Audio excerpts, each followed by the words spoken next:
आज 2023 मसीहार शेष दिन पर कटक सहर किछि कथा आमे आसंता काली 2024 मसीहार प्रथम दिन में पहुंचवा। आज किंतु 2023 मसीहार शेष दिन।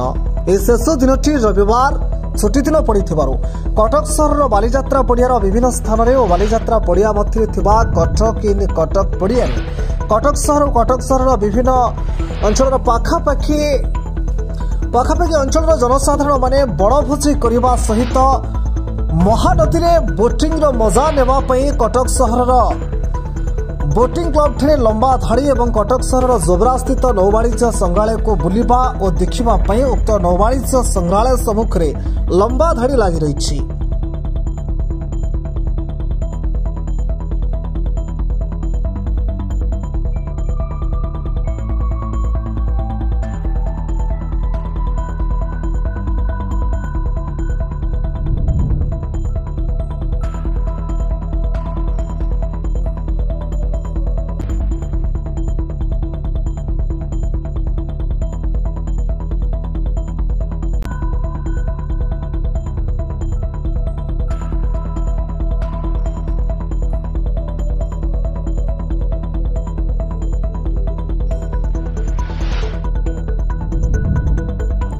कटकरू दामोदर बेउरांक रिपोर्ट एस न्यूज ओडिया।